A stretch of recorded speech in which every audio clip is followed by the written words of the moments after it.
Thomas, how are you doing this morning, sir? You doing all right?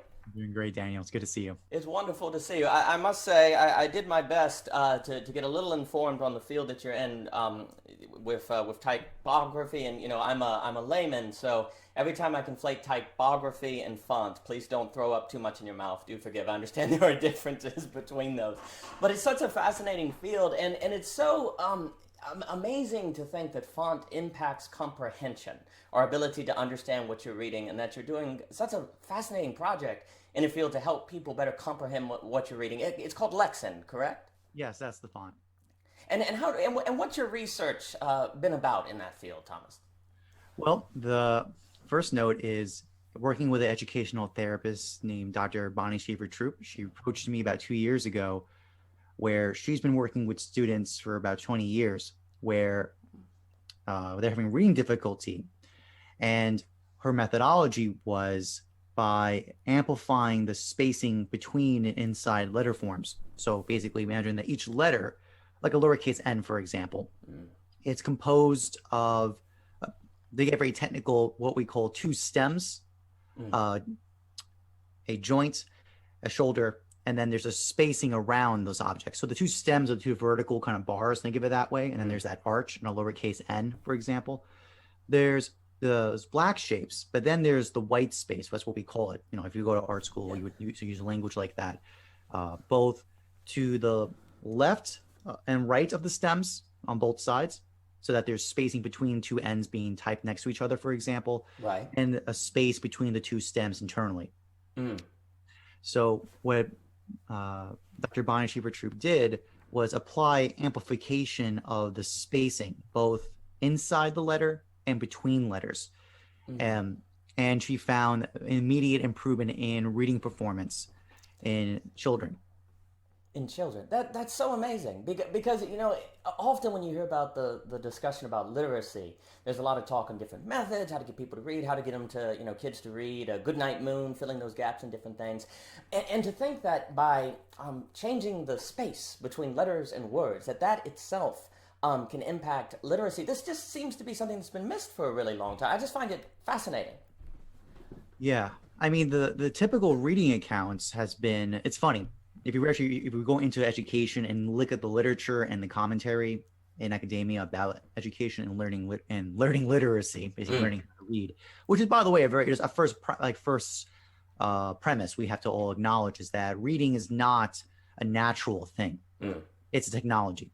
Mm. I've actually heard some arguments made. It is the first example of transhumanism in a sense that it's something beyond our biology that we actually created with our That's technology. interesting. Huh.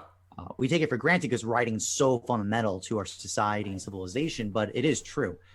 There is no one part of the brain where all this is happening. It actually is multiple parts of your brain interacting with each other to produce what reading does. Mm. Uh, and which is typically, though, what is assumed is that education is always rushing towards reading comprehension. We want to kind of rush to this kind of cognitional mind where we want this person reading to be able to read a piece of text, infer the meaning of that text, both explicitly and make external references from it. So in that way, it is in a way analogous to the act of reasoning itself, right? We have apprehension, and then there's judgment, and then there's reasoning. Reading works in a very kind of similar manner. The models we use there is there's comprehension, which is the end goal, but then there is decoding, and then there's language comprehension. Those are the major three parts together. And the base foundation is decoding and language comprehension. This is called a simple view of reading. So if you look at education, you'll see that model being discussed a lot. What's happened is, since the 70s, is that there's been a very strong push on the importance of phonetics, and there is real research on that, and it is true. The importance of phonetics.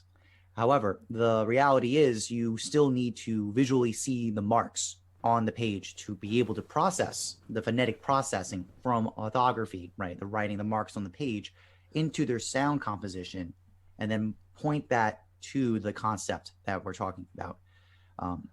That No, that's fascinating. I was just reading a paper. Someone was arguing. Oh, I forgot the name. That's terrible. That was saying that so much of our metaphors for metaphysics in general are based on visual metaphors. That's kind of blinded us all. So it almost sounds like the opposite here, where there's so much of a bias in favor of the phonetic, the sound, that there's been a disregard for the visual. And also, what's interesting, I think it was Neil Postman who talked about how we define an adult now as someone who can read, and so like there's also this cultural role that literacy plays for us to help identify the child from the adult, which perhaps has contributed to the bias in favor of really focusing on comprehension as opposed to the entire reading experience. What's fascinating to me about that is that also gets into the role of design, and that gets into the humanities and how that links together with these practical skills and taking the time to that attention to detail.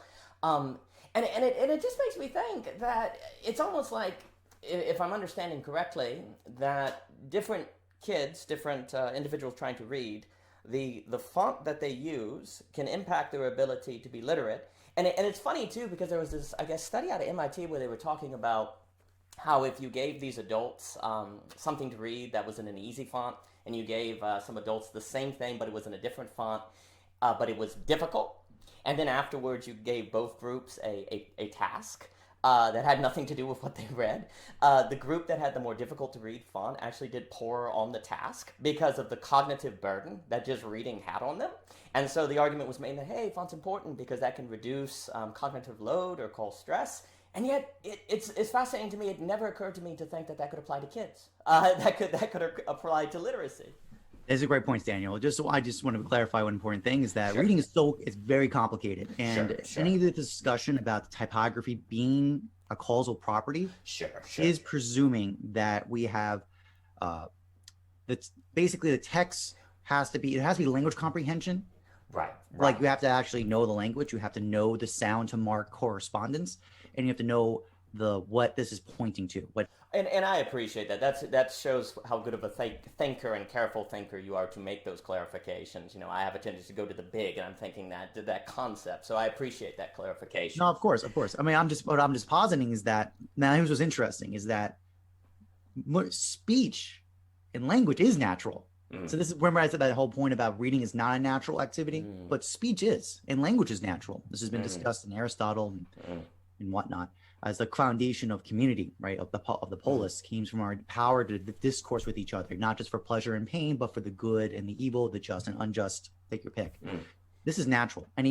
Most human beings that are neurologically normal, typically normal people will naturally learn a language and sound and base and concepts naturally. So with that presumption built in, and by the way, there are some people that will not be the case because there are developmental issues, et cetera, et cetera. But presuming we're talking about the majority of the population where that is typical at normal, yes, then the question then becomes the only variable left then, if you remove the other two of concept and phonetic understanding, is marks, is the decoding process. That's the last thing left. And I'm pointing out this kind of analogous relationship of reading to reasoning because reasoning happens over a time duration, and so does reading. It happens over a time duration. You're looking at what happens in your eye is that some of this is cultural script based. So, for example, when you're looking at a word, you are predicting a little bit and looking kind of ahead and back at the same time. The amount you look is based on your script. For example, Chinese is a much narrower scope. They'll look at 2-3 characters on average, front and back, total together. Latin-based scripts like English or Spanish, etc., they have a wider range. But with a bias though towards the front, so you're kind of actually looking a little bit more ahead, like 5-6 characters ahead, and you're kind of in your peripheral viewing, kind of looking only at 2-3 in the back. And even top, and this top is even more about why this could be even an issue in decoding is because there's a distinction between what's called transparent and opaque orthographies, basically. Meaning English is basically is opaque. There's not a direct one-to-one correspondence of the marks on the page and the sounds they represent. We take it it's actually really fun memes I've seen on TikTok where people go like baloney, ought, like the spelling is exactly the same, but yet sound is completely different. It's absurd. Or there's other things like knight can mean either person with a shining piece of armor on, but with a K silent, or it's the time of the day, right? Right. It's nighttime, it's dark out. Notice English has all these particulars that are completely illogical from a phonetic just translation point of view. Other, even Latin systems, Latin-based languages like Greek, for example, or Italian, for example, are what's called transparent. There's a less challenge of translation in decoding, but they still have reading difficulties. They still do. So, but I just want to point out the magnitude is less. Anyways, these are all just technical. Well, that's fascinating. Well, because if there is a connection between language and reasoning, then these technical details could have impacts on reasoning. And so to understand those technical details and to also begin to think on how the language, Mr. Last, K-Dale Last talks about being looped in language. And it also reminds me of Johannes, the Heidegger scholar, kind of talking about how Heidegger was kind of obsessed in getting back to German. From German into Greek, because there's less of an object-subject divide. And that the conversation on being, as opposed to being of, would run into a lot of trouble if you were using a language that had a very stark subject-object divide and so forth and so on. And of course, everything you're saying makes me think of Derrida on grammatology, where he talks about, where philosophy has deferred to written language because there's a divide between the signifier and the signified, and that how that helps create a metaphysics, a Platonic metaphysics, and he wants to go in and deconstruct all that. So, and what's interesting though is to think about how the visual element of language impacts reasoning. That reasoning has a visual dimension to it, and that how we visualize reasoning can also impact our reasoning. That's quite fascinating because again, I think often when we talk about learning or learning how to reason, it's more of just an exchange of premises. It tends to be spoken, maybe the teacher at the front of the class, but we don't think about how the visual experience of work. And it's funny because I took sign language for 2 years. You mentioned Latin. I did that in high school, but I can't say I remember any of it. But I did ASL for 2 years, and that absolutely, just in having a visual language, really impacted me in fiction writing and story writing and different things, in thinking in general. Yeah, totally. And by the way, I mean, the major note, kind of all this is a preamble. I got into the details, but the preamble for all this was that the idea is that the spacing applied to a font, there's a natural bias of like what I call the average man, right? Is that there's a kind of one size fit all in the sense that there'd be like one, because usually when this topic of lexing is talked about, there's a presumption, okay, what's the one font setting that's the best for everybody? And this is very important. Lexend doesn't operate on that premise. It operates on the individual typographic fit for the person. So it's equality of fit, not this kind of univocal equality where it's the same for everybody. Basically, because the thing about this, your process of your visual processing of the marks into sounds and attached to the concepts that come from those sounds is individuated. And this is just true first of all for reading children, because you're in development. You're in development cognitively for until about it's this debate about what age, but it's definitely true when you're a child. You're cognitively developing. But even as adults, for example, right? We're both wearing eyeglasses right now, and eventually, as we get older, we're going to actually have more and more difficulty reading text, and we actually need more amplification. That's what the extra spacing does. It actually buys your eye more time to process the marks and make the connections. So that is an individuated process. It's a universal principle that everybody. And I appreciate that because you're much more Aristotelian than Platonic there. And you mentioned Aristotle. And if I understand correctly on the program from the video I watched, there's kind of an option where you can slide it and can change the spacing of the words. There's an individual fit dimension to it. Yes, the idea is that it's not a discrete jumps, it's continuous. So that's from they get very technical. It's from the technology called variable fonts. Variable fonts allows for a property, in this case, the spacing between inside letters, to be a continuous selection. Basically, you can get anything between any of the extremes, as opposed to discrete, where you have to have these very explicit jumps. Like if you go from a regular to a bold, for example, it would be very jumpy. That difference allows for a very fine-tuning selection. So theoretically, with the right technologies you can stack on top, you could find, studying eye behavior, for example, a subject's individual need. You can actually fit the font to their individual need by getting a feedback loop of technology. Yeah, and the program you did I thought was so interesting because you could theoretically, it's the same program, looking at that video that you could give to all of the students, but each student could change the spacing relative to their individual needs. That's precisely it. And I might have the quote from Aristotle from his Ethics about this. There's an idea that the master of the craft of a technique who instructs or trains others doesn't just do the geometric average in any relationship. So here's an example in diet for athletes. If 10 is too much and 2 is too little, it does not follow you would give every single trainee 6. Some trainees need less calorie intake, some need more. And he gives examples of that. So the intermediate is not in the object, it's in the person. That's what a true expert does. He actually has knowledge of the particular individual he's in front of, and he finds the fit for that person. Because I was talking about this thousands of years ago. Oh no, and that's something I really appreciate with your work, that it embodies, it's been inspired by some classical thought and Aristotelian thinking, medieval in different things like that. And one of the problems you have today is there's such people say, oh, you should study the humanities because it helps you live the good life, and then it gets quiet and people are like, oh, okay, and they feel like I should, but what does that mean? And the idea that I like the subject of mental models, the idea that you get tools on how to think, and the idea that you get from just what you're talking about on Aristotle, you say, there's in the individual, it can be located what the expert is trying to focus on. So therefore, if I'm going to create a product that's going to help people read better, I need to have an ability to individuate it. There needs to be some sort of constants, obviously, but there needs to also be an individuating principle. Well, that's something that one can gain from Aristotle that then has a practical impact on the sort of products they want to make, what they want to do. And you always hear people say things like, oh, I'm not an idea person, I'm just practical, right? Well, the problem with that, of course, is that you have to have an idea of what constitutes practical through which you practice. And so you can't escape ideas. And so you have to really, I like to say that if you don't take the time to own your ideas are going to own you. You're still going to have them, but they're going to they're almost going to do your thinking for you more than you're going to do your thinking. And so what's lovely to hear is the ability to synthesize a classical education or classical thinking with entrepreneurial pursuits, with a pursuit here in design. I find that quite invigorating because it's much more concrete than just saying, oh, the humanities, philosophy, etc. is good for the good life. It's much more concrete to me. Yeah. I think a big thing in reality is a lot of people think they're just plopped into a moment here and now. They have no context, they have no culture, they have no community.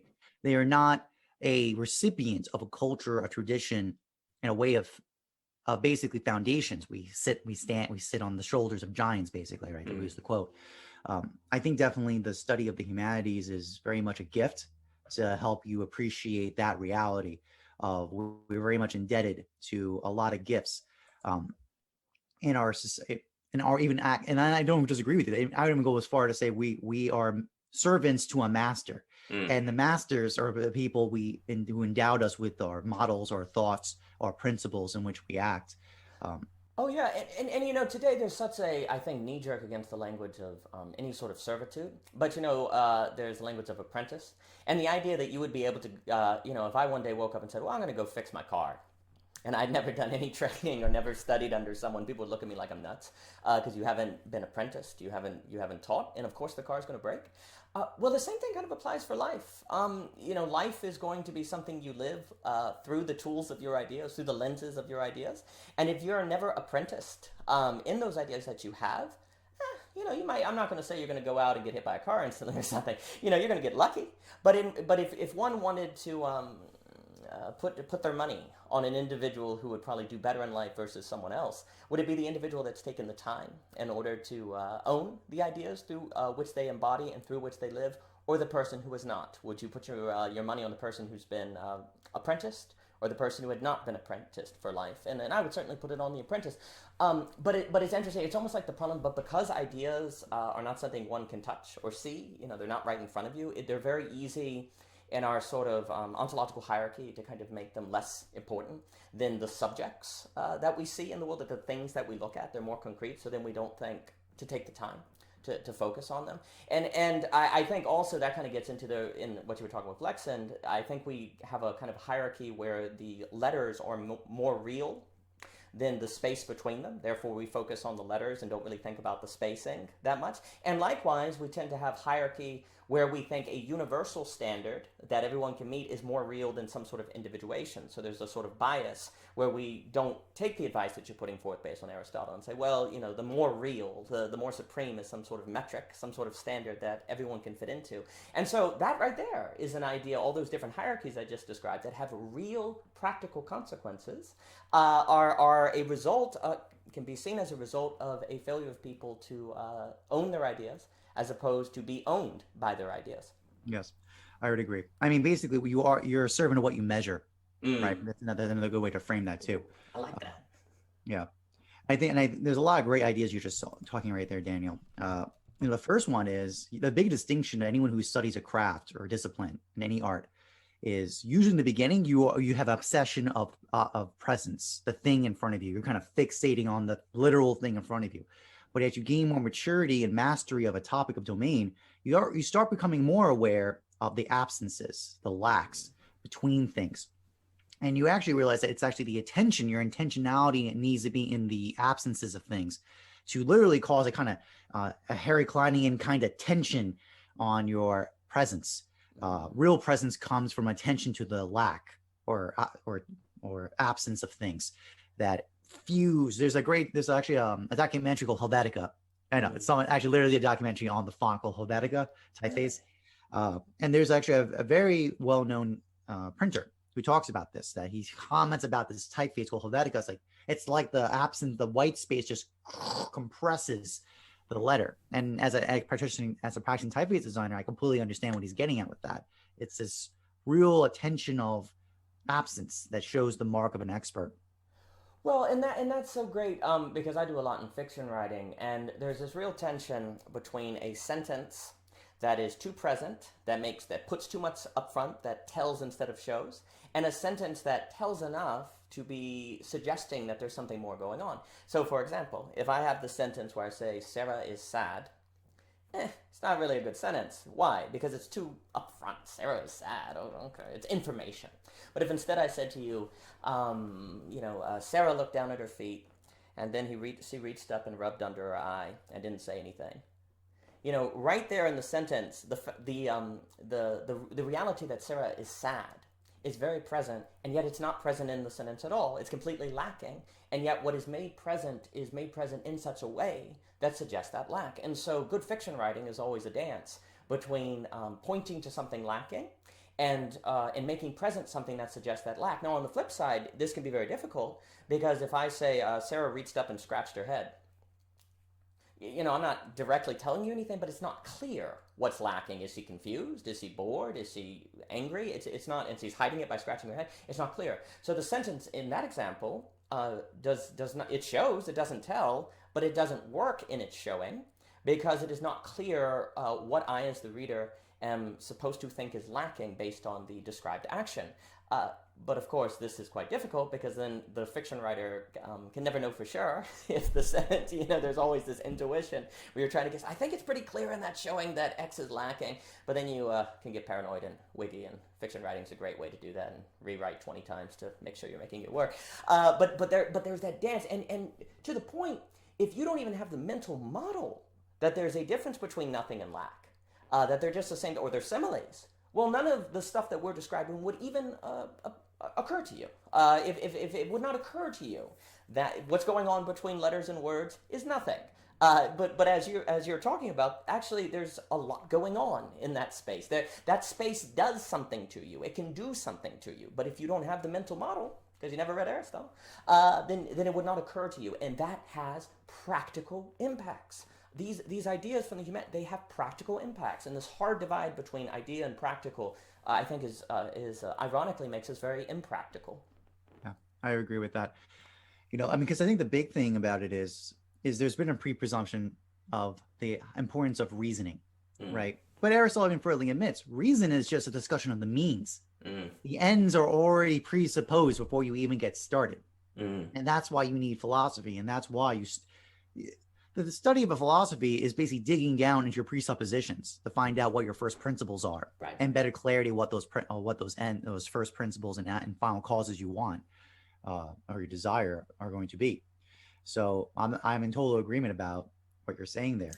Well, and then, I mean, to that, I like to say there's a difference between the true and the rational. And what I mean by that is if I think it's going to rain today, then it becomes rational to bring an umbrella. But let's say it doesn't rain. Does that mean I was irrational? Well, no, relative to what I thought was true, it was very rational to bring the umbrella. But the problem is it was wrong. It's possible to be rational and wrong. And you see, a lot of times we think that as long as we're rational, we're going all the way down. We're doing all we need to do. But actually, there's a truth that makes possible rationality that comes before the rationality. But if that's the case, how in the world do you arrive at that truth of which makes rationality possible? Well, this gets into aesthetics. This gets into emotions. This gets into a different kind of thinking that philosophy is trying to engage in. And the problem is, if you don't do philosophy or theology or different things, then you're still going to reason. Oh yeah, you're still going to reason. You just may have never taken the time to to figure out how you arrived at the truth, which reasoning is relative to. And in fact, I think this gets into a lot of things because we tend to conflate rational and true, and also rational and right. Well, if we do that, let's take the question, where people say the market is always rational. Okay, well that's true. That's the case, but is the market always right? Well, it's possible that right and rational are different. Now, if it's true that housing is an accurate indicator of the overall well-being of an economy, then everything that happened before 2008 is very rational. Just turns out that's not a very good truth, And so rational and right. So once you realize there's that separation, then it will not simply be enough to reason. You have to also figure out the ground and how to determine the ground of which makes that reasoning possible. And that gets into all the different mental models and ways of thinking. Yeah, I'm just to build on that. And what's funny, the way, you didn't even say this explicitly in your examples, but those will sound inductive style. They don't seem empirical in nature. It actually, what this points out is that empiricism by itself requires first principles. Exactly. You can point that out and we're all stuck with that reality. Absolutely. No, before it's funny because I just did a paper where, Kant goes after pure reasoning. He says, you can't pure reason because you can't get the noumenon, you're stuck in the phenomenon. So, well, you also can't get pure observation. There's pure reasoning and you also can't get a pure observation. Until they had the theory of germs, just to speak generally, it didn't matter how long you observe people getting sick. The problem is, since the observation stimulates the creation of the theory, it feels like the theory comes from the observation itself, when in fact it stimulates something in the person that they then bring to the observations to make them conceptual. But there's a move there that's missed. Absolutely. It's funny. I was talking to a former student of mine on this topic of lack and denial. And we actually came, it's very interesting if you think about this, a kind of universal affirmative statement like all swans are white, right? It only takes one contradiction to obliterate it, completely destroy it, right? But then I think about this. If you say, for example, there is no beauty, and as long as you acknowledge there's one example of lack, you say something's lacking beauty, it actually does exactly the same thing. It destroys a universal negative claim. Right. In the same matter. I'm just saying that point is that an empirical, kind of, we use the word lack when we're kind of doing empirical observation, right? Sense of lack, something's lacking. We have that sense. That is assuming that basically what that points out is that it points to the existence of form, that something of actuality does exist. Right. And the thing we're looking at can partake on either or. This is an Aristotle talks about this in both the physics and the metaphysics on both points. Well, and to what you're saying, all of what you just got into, again, to keep making the point, that is a language, those are ideas that one get from the humanities that if they do not do because they think it's a waste of time, they're going to be lacking that mental model, and that's going to have, well, the horror of it is if it impacts your thinking and makes your thinking worse, you don't even realize that's occurring. It's like Kierkegaard said, the man in despair is the one who doesn't know he's in despair. And so likewise, if you're missing these mental models, you therefore don't have the thought you would have had with those mental models to even realize you lack it. So it's kind of this almost total depravity, to use that theological language. And that's why it can be so vicious and terrible. And to also what you're saying, if you have pure observation, I don't see how you get out of the constant conjunction that Hume talks about, where the sun rises and therefore it must be the cause and effect. What's so interesting about Hume that I think is often missed is that he actually has a doctrine that's kind of saying, well, he's not saying that therefore cause and effect doesn't exist. What he's saying is that our understanding of the axioms for our reasoning about cause and effect come from common life and habit and experience. And so therefore, I think that's actually quite missed because a lot of people place Hume as a sort of radical deconstructionist, and you can read him as such afterwards. But he is not saying that cause and effect does not exist, because he actually, kind of like Kant, doesn't think you can access the noumenon to say cause and effect doesn't exist. The issue is that we have reason to think, almost in a Poppian falsification, we have reason to think that causation exists because of our habits and our experience. But all of those are things that are not expressible in mere rational terms. It is something that has to be lived, something that has to be experienced. It's like you're talking about with beauty. One's reasoning about beauty doesn't come because one day they just decide randomly to think about beauty. They tend to have an experience of beauty, something that almost sublime in the Burkean suspends the thought, and then they try to figure out what occurred. And so that relationship between like we're saying, the visual, the experience, all these things go together in order to make a fuller thinking life. Mm-hmm. Totally. I know. I mean, I always think about it's funny, the Francis Bacon quote, "Knowledge is power," I always felt like that.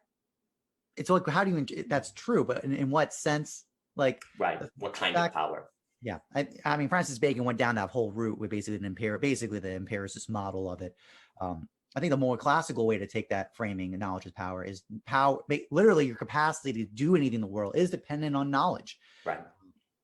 I think that's very much what we're getting at here with this discussion. Literally, your capacity to do anything in the world is dependent on your access to knowledge. I think that's a very fair point. Oh, yeah. And then that can get into the real problem where if we don't understand that one's ability to perhaps access literacy can be increased, improved by an individuated process, well, then the variability of that individual to have power to operate in the world is hurt. And if we go around and saying, well, if you can, if I give you Times New Roman and you can't read it, well, it must be because you're slow. And there's such a kind of tyranny there, because the image I had in mind of that is like you go to the eye doctor to get glasses, and they go, oh, okay, and they just randomly pick a pair and give it to you. And maybe for 80% of people that works and it's fine, but for the 20% that don't, and they give them the glass, they're like, well, actually, it's not sharp enough. I can't quite see. If the eye doctor then looked at you and said, oh, well, you must be stupid then. We would think that's ridiculous. What's funny, the stats from the Department of Education on this, United States alone, and it's basically correlated in other countries around the world too. It's not like 20% are left in the dust, because that's exactly what's happening, right? Because it's kind of arbitrary, completely random, like, here's your font, here you go. It's 64%. It fluctuates year to year, but it's 64. So we're only actually serving 20%, literally the middle, the central of the curve, basically. The extremes are basically completely ignored. That's crazy. I didn't realize it was the 64%. Wow, I did not know that. It's big. Again, with a big preface is that there are multiple compounding factors, right? Sure. So I'm not going to sit here and tell you give it one individuated font, you're going to solve the reading problem. Oh, sure. But even the idea that could be a factor is huge. And like we were saying, that one has to come up with a theory to then go organize observations. I think actually a problem you almost have today is where you're not allowed to come up with a theory until it's proved by the observations, but that can't occur. You can't occur. You have to come up with the idea first and then go to it. But it's almost like, I sometimes wonder if there's something in science that kind of wants to deny that gap between the observation and the bringing of the theory, because it feels more hard, it feels more authoritative if we can make it feel like to people that the theory and the observation come together, that they emerge simultaneous. But that's not how it occurs. And I think that's actually, I think that's actually kind of hurt thinking and new thought in general, because a kind of a paper I did on the idea of verifiable education, which would be the idea of, imagine that, let's say the theologian Karl Barth, imagine that Karl Barth would not be allowed to write the church dogmatics unless he first proved the ideas that he was going to put in the church dogmatics. Like the PhD department would not let him go forth with his dissertation. Well, how could he do it? Because Austin Ferris says the genius is in the fingertips. That it's in the act of doing that one discovers and goes back and rewrites and does all these different things. But it's very because then what ends up happening is, if you're only allowed to explore ideas that you can verify something against or verify ahead of time or different things, well then you're going to be like a Marx scholar or an Adam Smith scholar, because you can compare your work for what you're doing. There's something to verify it against. And also what's going to end up happening, there's going to be a massive limit on the things you can explore. Now, in some respects, that could be good, because you don't go off into, la la land, who knows. But there's got to be a balance here between understanding that coming up with an idea and then exploring it is the correct function, because otherwise I think it really hurts our ability to explore. Yeah, I would agree. It's funny because it's how best to put this? It's like there's always this foundation that basically no one wants to touch. It's like this deep point, and that's the thing too. I mean, I've always this is why I've had a huge fascination of analogical reasoning, because analogy in the class, and this is not as figurative speech. Like we're gonna get, go back to Aristotle and talk about how this is actually really treated. It's a specific kind of metaphor, right? It's a transference of genus to genus, which Aristotle goes and point blank says technically should not happen. It could not happen because being is not a genus. You can't get to how to jump from genus to genus unless it's accidental, like shape and color, for example. Right. But yet we can do it in our thinking and in our language with analogy. And later trains of thought, like Hadjian, for example, go into a more explicit explanation of the different kinds of analogies that do exist that we can use. The most innovative thinking comes from analogical processes where you take one model and then you transpose into another model. So not mimesis, not copying, but transference of a form model from one domain genus to another, and then seeing how kind of scary it actually maps on. There's lots of papers talking about applying Bayesian probabilities models with analogical thinking in domains of science. So we can actually use analogical thinking to explore new domains. It's actually a kind of creativity in thinking that if you can't even, that's my point, if you can't even accept that, point out, acknowledge that's a real possibility, then you're trapped, exactly what you're saying. The models that already pre-exist in your domain. And Nassim Taleb talks about this. This is domain blindness. Right.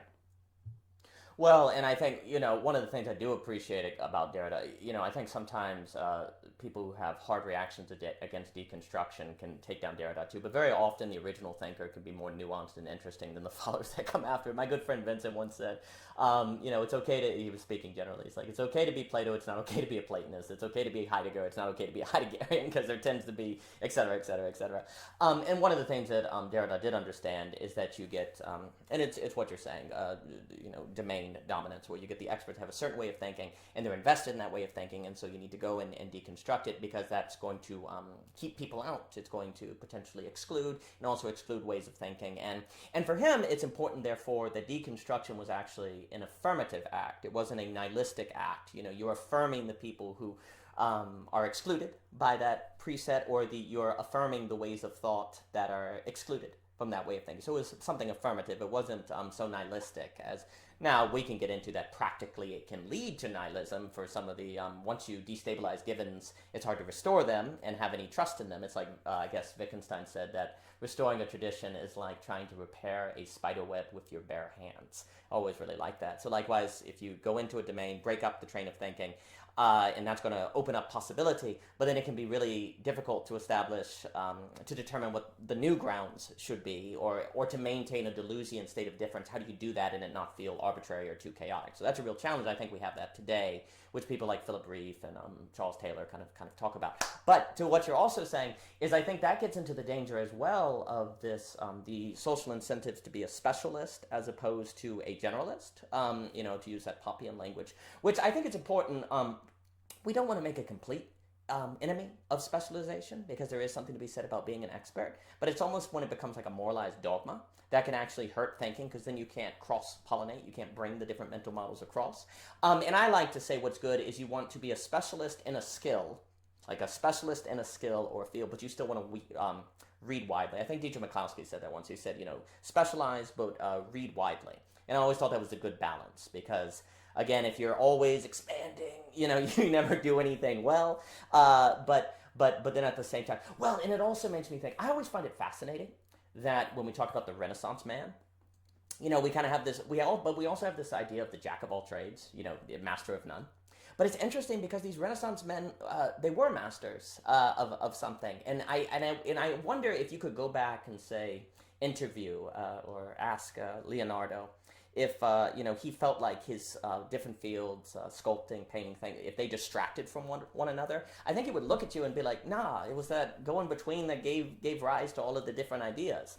It would be curious to hear what they would say if you said to them, jack of all trades, master of none, what their response would be. Yeah.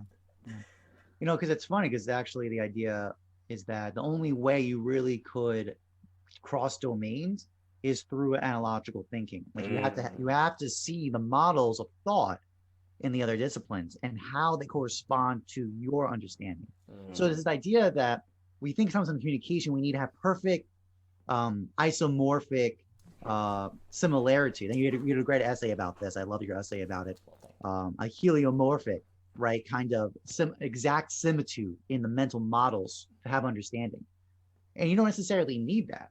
You just need isomorphism. You just need similitude between the models so that you can map on between your models of the world and these other models and see the correspondence between the two. Oh, absolutely. It's kind of like, I guess, the old map isn't the territory issue, right? Where if you have a perfect map, it's that Borges story on the exactitude of science, where if you have a map that's a 1-to-1 ratio of the territory, when you unfold it, it would crush the whole city because it's the size of the territory. That a map works because it is not perfect. And that if it's overly correct, it becomes useless. Like, what is it? Box, he had that idea, all maps are wrong, but some are useful. And so, likewise, we have this, it's almost like today we think that you're not allowed to move unless you have a perfect map, which, of course, it's, one, impossible to ever get a perfect map, even in your field of specialization. And then, two, if the gatekeepers won't let you move across where you get to put, well, then it doesn't happen. None of it occurs. And I actually think, although it'd be a different topic, that perhaps that has happened in academia some, and that's one of the reasons why you have so many people, I think, that are just doing the work online. I mean, it's a different topic because they feel like they can't move between the fields, and I think that also just gets into politics and how if you invested 60 years in a system of specialization and you feel like you worked really hard for your map to be perfect, and who are these people coming along talking about moving between fields with imperfect maps, then that can make you sort of want to shut that down. But it's exactly right. We're able to move. We have a recurring form, and the analogy of being, I guess. I didn't say that correct from Aquinas. All that is super, and it gets into the Hofstad essence and surfaces. He did that Bach Gödel. It's extremely good. That in IA. Oh, and it's also quite interesting that that IA Richards experiment where he gave a metaphor to 3 different groups. To one group he said education is a tree. To another group, he said, education is a river. And to another group, he said, education is a house. And it's in Neil Postman's The End of Education. And the idea that actually happens is that the very philosophies of education that emerge from the 3 groups are radically different because of the starting metaphor. And the point he wants to get at is that the metaphor shapes the thinking that emerges. We tend to think of metaphors as decorations, as sort of poetics, and they don't really matter. And the point that he's getting at is, no. The metaphors are they are the very organs of thought. And as long as you have the ability to move between metaphors successfully to see where they can apply in different areas, then you can move between domains. And so mental models can be these sort of bridges to take you across, and it will impact your thinking correlatively. And it leads to what, your essay you wrote up, I literally loved about the discussion and fields of study, treating things outside the model as lacks versus denials. That's exactly, I think, a great point about that. Well, and to base on what you've been saying about the difference between nothing and lack, if I have a model, there's 2 ways to think. I can say that what's outside the model is nothing, or I can say that what's outside the model is lacking. Well, if I say there's nothing, then the model's complete, and that's all you need to know, baby. Once you know the model, you're good to go. But after Gödel and then completeness theorem, we should know better. But there's something about going, it's complete. There's a power there. You talk about knowledge as power, and then I can be kind of comfortable. Because once you start saying there's a lack, that there's something outside the model that's missing, and therefore the model can never be complete. Well, 1, then we go, what's even the point of models? 2, we start getting existentially uncomfortable because how much is out there, and we have to explore all that. But 3, if we don't do that, you mentioned Nassim Taleb, well, then we're going to be overconfident in our models. We're going to be susceptible to black swans.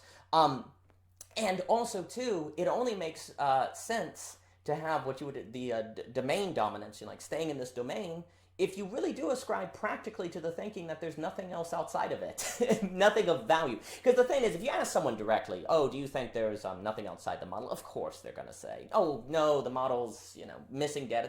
Everyone will say. But the problem is, how do people act practically? It's that idea is you don't know what a person believes based on what they say, but based on what they do. And practically speaking, people do treat everything outside the model as nothing. They do treat the other domains as nothing, as practically nothing, because they do not add value.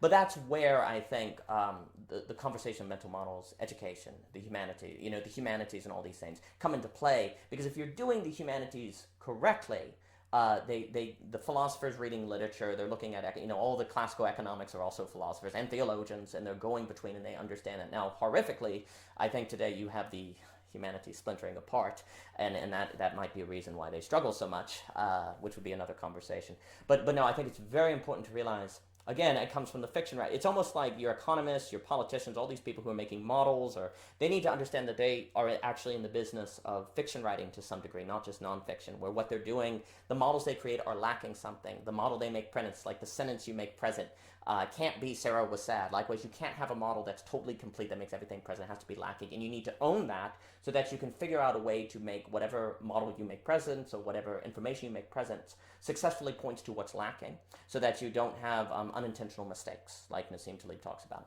It's funny, in business, there's a whole discussion study of what's called key performance indicators, right? And they're usually, they're different. There's the qualitative and the quantitative kinds. So there might be we know that essentially a certain activity needs to be done for the outcome this business organization wants or desires. So instead of trying to hit everything, we just acknowledge, okay, we actually just need to hit this metric to get the outcome we want. And that could be sometimes reduced to a number. So we get these many submissions, or we get this quanta of something, we get this outcome. The other way to do it is qualitative, right? And saying that we want this outcome, right? We want this qualitative spirit. And that's kind of pointing to, it's acknowledging that key performance indicator is not the totality of everything. It's a lack. It's acknowledging that there's a lot absent, but we know this is the essentialness that we need to describe and to put our attention on some way. And everything else will take care of itself secondarily. So I know in business literature, there's been a lot of discussion is that it's trying to quantify and control everything, which is the kind of model where everything outside that model will be nothing. It's not relevant. Instead, you do a model of a KPI where there's acknowledgement, there's a lot of things outside this discussion but yet we kind of get, and this is what good fiction writing kind of gets to the essence, like by talking around the thing, we're pointing to the essence of something. Oh, absolutely. And I always like, again, even though Mr. Bart was quite cruel and foolish when he talked about the analogy of being and saying it's the doctrine of the Antichrist. But other than that, he had this really lovely image to describe when he's talking about Jesus, where he says, what theology is doing is trying to trace the outline of a crater.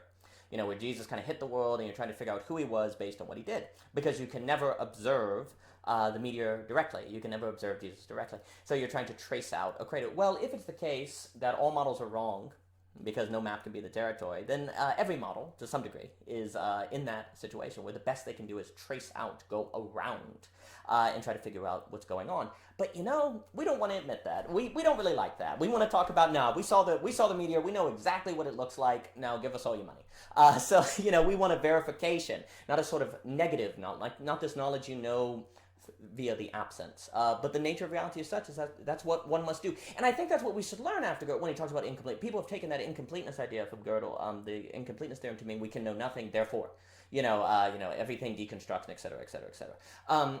But really what you should get from Gödel is it should kind of transform. You just can't get a verification. You can't axiomize. You can't get what David Hume called autonomous reasoning that's reasoning all the way down. It's going to ultimately rely on something that cannot be confirmed. And so those things so that means we're in the business of tracing out a crater, ultimately. It does not mean that knowledge is impossible. It means that it has to assume lack as opposed to assume nothing. And that's going to transform your thinking. And you're mentioning about the sort of hiding in the skill. That's an example too. I just think about the mental model that I got from like Heidegger, where he talks about whenever you have a being of, it is hiding pure being. That there's always a concealment that occurs in knowledge. That's such a useful model.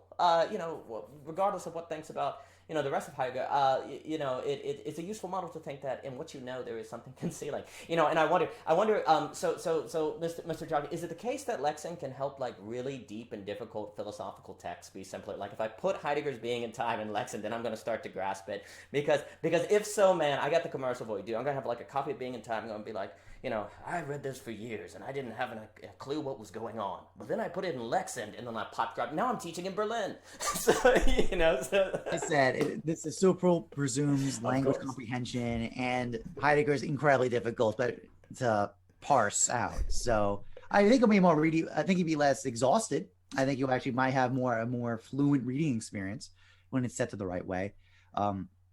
And it's funny because not to interrupt, but it's like the different, the Bible is a great example. It's put in all these different fonts.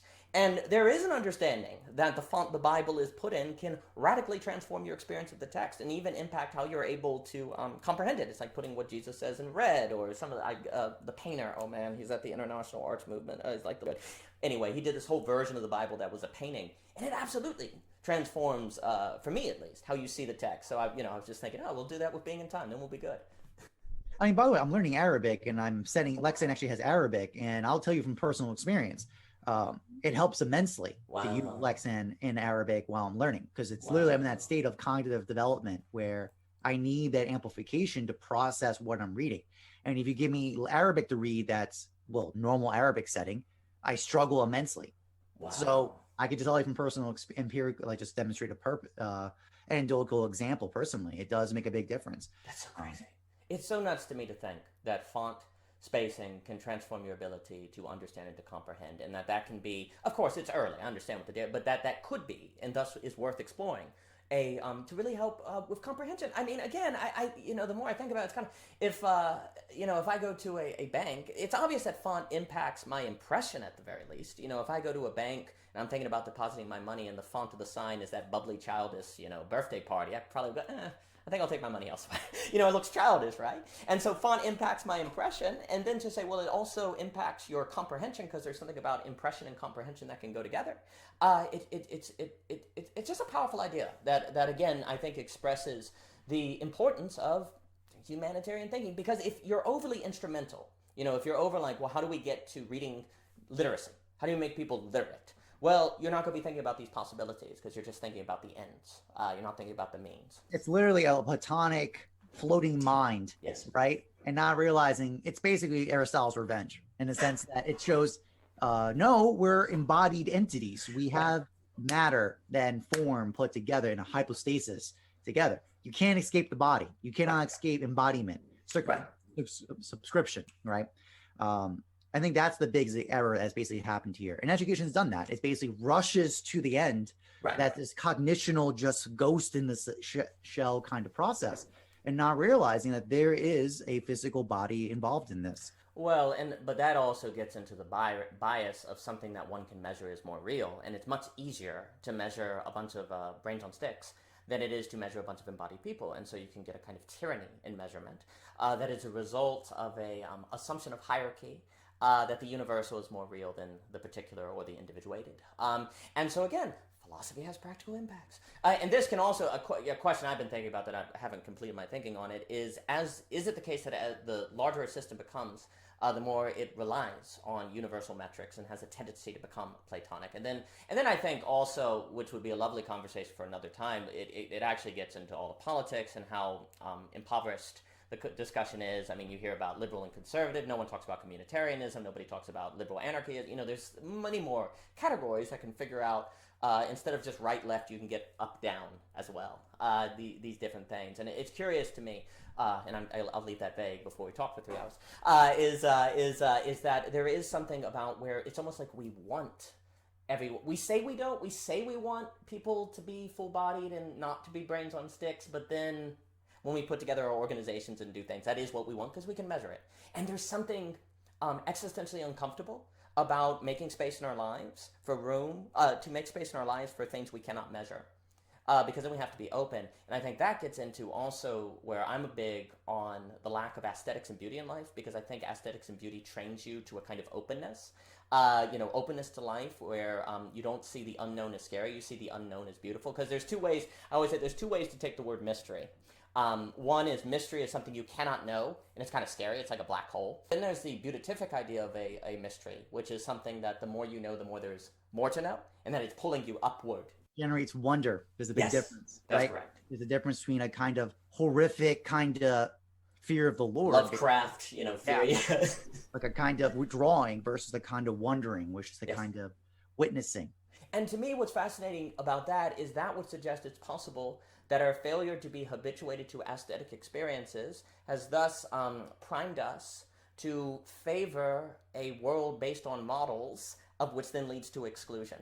That our disposition, that our orientation to the beautiful impacts our system of values where we stress the model, and that therefore leaves out the individual. But again, that's a sort of connection where if you just have these hard lines between all these different domains, and of course I don't have any proof of that right now. I have to finish the paper and think about it some more. But even even that idea that could occur is not going to occur if you have too much. Everyone is too domain specific. Mm-hmm. And Daniel, just circle back on a point about mystery. The real mystery that I'm still looking into right now is the mystery of proportional identity. Because Aquinas talks about it, Catechism talks about it, and even Aristotle too a little bit. It's the idea that a proportional identity or unity is not a bundle of wood. It's not an aggregation.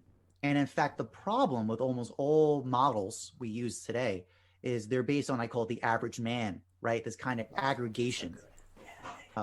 That basically the aggregation of a bunch of individuals into this mythos of the average, that everything's oriented towards as the norm. It's actually false. That's the point. There's lots of examples of it. I love this book, The End of Average from Todd Rose. It's a great book. Just one quick paradigm, or just anecdote from it. The U.S. Air Force tried to design the perfect cockpit pilot, like cockpit station, the perfect station. And he measured all the pilots, got all their measurements, all their dimensions, and they averaged it out, and they got this one perfect cockpit. But there was no actual pilot who could fit in it properly. It's a great story. Some people had long arms, some had a short neck, some had long legs, some didn't. It was based on a mythos that did not actually exist. The average aggregate as an aggregate does not exist. But if we see proportion identity is different. The relation of really want to use the Aristotelian models of potential and actuality or lack and actuality, kind of how that dance sits together. In the book, in End of Average, talks about instead of aggregating the individuals and then looking at the pattern, you generate the pattern within the individuals first, and you compare the patterns against each other instead. So that switching of order, when do you generate the pattern? Do you aggregate and then look at the pattern, or do you get the pattern and then aggregate? It makes a very big difference in their outcomes. I love that phrase, the average man. So the average man and proportional individual, almost quoted like the average man. That's so great. And I really like that idea also of starting with the individual for the pattern, as you have a pattern and you fit all the individuals too. Something I always like when I always tell people, if you're trying to write a nonfiction book, a lot of people's like, oh, I want to write a book. Well, wait a minute.